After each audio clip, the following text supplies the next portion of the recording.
제3장. 어리석도다 갈라디아 사람들아, 예수 그리스도께서 십자가에 못 박히신 것이 너희 눈앞에 밝히 보이거늘 누가 너희를 꾀더냐? 내가 너희에게서 다만 이것을 알려 하노니 너희가 성령을 받은 것이 율법의 행위로냐 혹은 듣고 믿음으로냐? 너희가 이같이 어리석으냐? 성령으로 시작하였다가 이제는 육체로 마치겠느냐? 너희가 이같이 많은 괴로움을 헛되이 받았느냐? 과연 헛되냐? 너희에게 성령을 주시고 너희 가운데서 능력을 행하시는 이의 일이 율법의 행위에서냐 혹은 듣고 믿음에서냐? 아브라함이 하나님을 믿음에 그것을 그에게 의로 정하셨다 함과 같으니라. 그런즉 믿음으로 말미암은 자들은 아브라함의 자손인 줄 알지어다.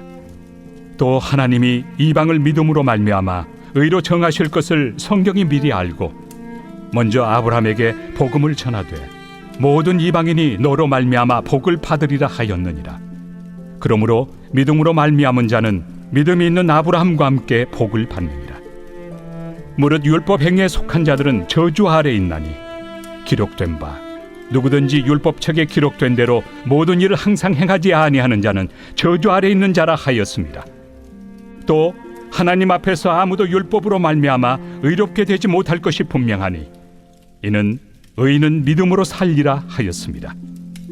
율법은 믿음에서 난 것이 아니니 율법을 행하는 자는 그 가운데서 살리라 하였느니라. 그리스도께서 우리를 위하여 저주를 받은 바 되사 율법의 저주에서 우리를 속량하셨으니 기록된 바 나무에 달린 자마다 저주 아래 있는 자라 하였습니다. 이는 그리스도 예수 안에서 아브라함의 복이 이방인에게 미치게 하고 또 우리로 하여금 믿음으로 말미암아 성령의 약속을 받게 하려 함이라.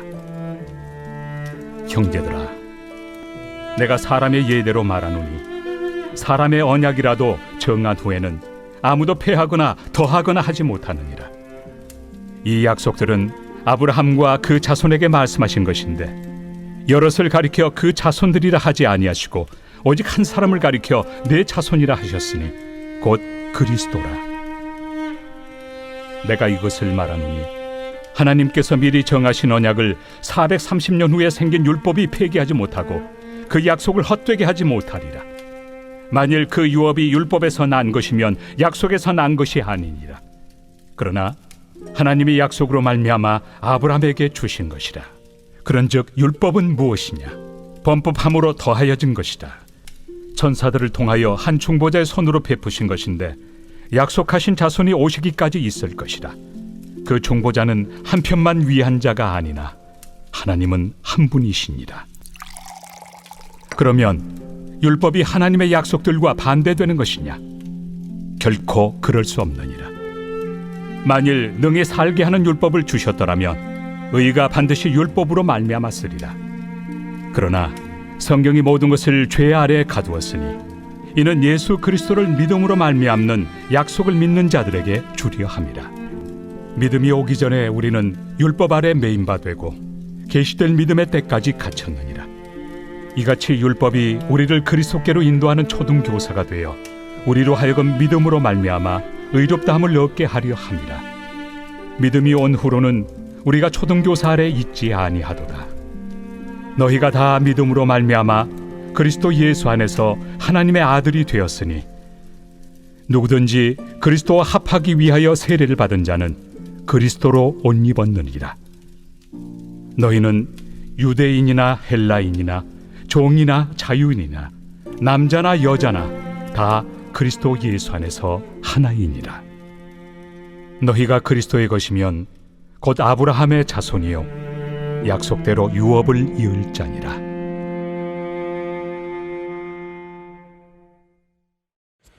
(2021년 2월 3일) 새벽 하나님의 말씀은 갈라디아서 3장입니다.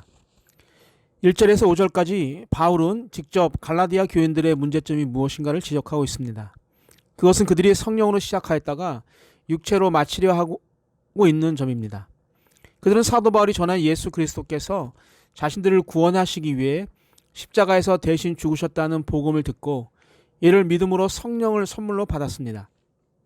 하나님께서 그들에게 성령을 주신 것은 그들이 하나님의 백성이 되었다는 것을 확증하는 것이고, 또 다른 한편으론 그들이 이제 옛사람의 삶을 버리고 새 사람의 삶을 살도록 하기 위함이었습니다.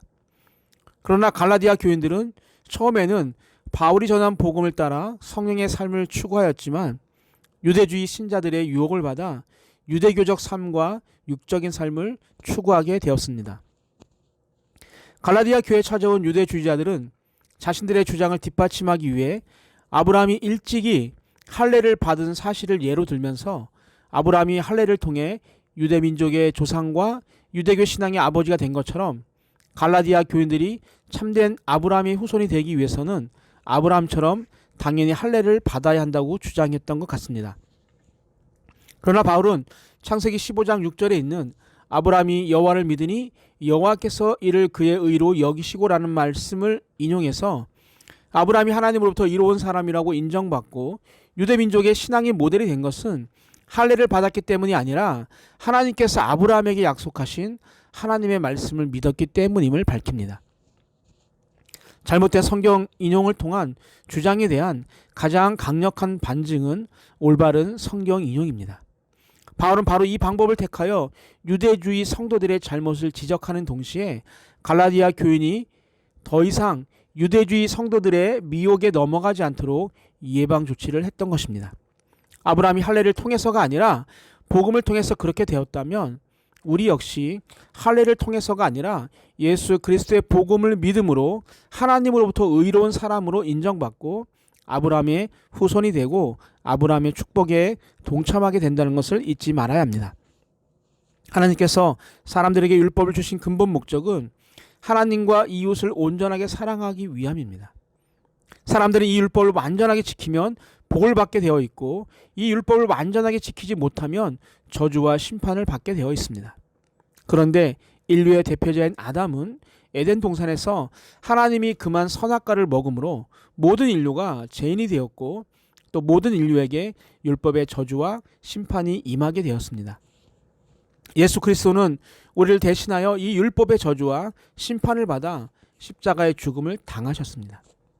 그리스도께서 우리를 대신하여 저주의 죽음을 당하셨기 때문에 그리스도 안에 있는 자들에게는 그리스도께서 자신의 죄를 대신하여 죽으셨다는 그 사실을 믿는 자들에게는 더 이상 율법의 저주가 임하지 않습니다.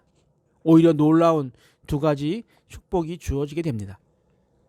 첫째는 하나님의 축복이 유대인뿐만 아니라 이 땅의 모든 민족들에게 주어지게 되었습니다. 인종과 신분과 성의 차별 없이 누구든지 예수 그리스도를 자신의 구원자로 믿는 자들은 죄 용서받고 하나님의 자녀가 될 수 있게 되었습니다. 둘째, 일찍이 하나님께서 요엘 선지자에게 약속하신 내가 내 신을 만민에게 부어주리니 라는 말씀대로 약속하신 성령이 이 땅의 모든 민족에게 주어지게 되었습니다. 예수 그리스도를 믿는 자들은 누구든지 성령을 선물로 받아 하나님을 사랑하고 이웃을 사랑하는 믿음의 생활을 하게 되었고 또한 성령을 통해서 하나님이 주시는 평강과 기쁨을 누리게 되었습니다. 어떤 사람들은 하나님께서 우리에게 두 종류의 구원의 길, 곧 율법의 길과 믿음의 길을 주었다고 생각합니다. 그래서 율법을 완전하게 지킬 수 있는 사람은 그 율법으로 말미암아 구원을 얻을 수 있고 율법을 완전히 지킬 수 없는 사람은 예수 그리스도를 믿음으로 구원받을 수 있다고 생각합니다. 하나님께서 과연 처음부터 두 종류의 구원의 길을 주셨을까요? 사도 바울은 하나님께서 인류에게 주신 구원의 길은 처음부터 한 종류의 길, 곧 예수 그리스도를 믿음으로 구원받는 길밖에 없었다는 사실을 강조합니다.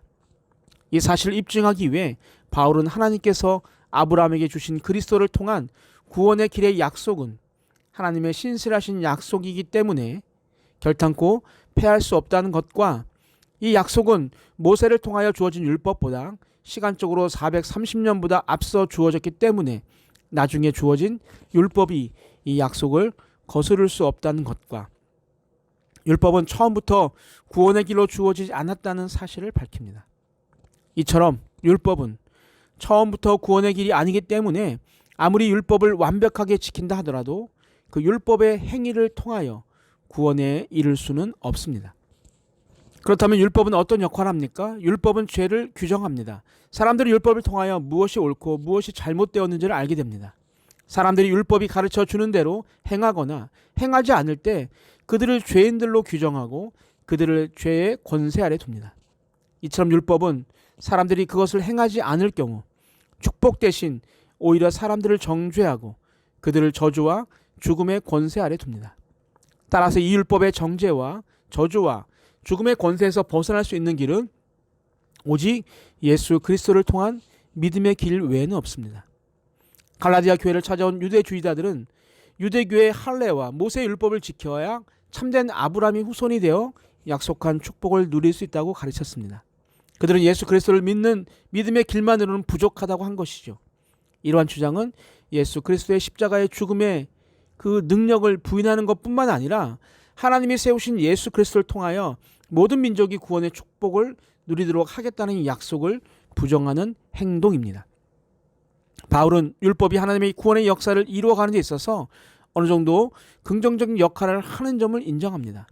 그것은 율법이 구원의 기능을 가졌다는 점에서가 아니라 오히려 사람들을 정죄하여 그리스도를 통한 구원의 필요성을 깨닫게 하기 때문입니다. 바울은 이를 가리켜 율법은 우리를 그리스도에게로 인도하는 초등 선생이라고 말합니다. 여기서 초등 선생은 좋은 의미에서의 선생이라기보다는 고대 헬라 로마 사회에서 주인 몰래 주인의 자녀를 못 살게 하는 부정적인 의미에서의 선생을 말합니다. 갈증을 느낄수록 물이 더 필요하듯이 율법은 부정적 기능을 통해 그리스도를 통한 믿음의 길을 더 크게 부각시킨다는 것입니다. 그러나 물이 주어지면 갈증이 해소되는 것처럼 믿음의 길, 곧 그리스도가 오면 이제 율법의 역할은 끝날 수밖에 없습니다. 더 이상 율법이 사람들을 속박하거나 정죄할 수 없습니다.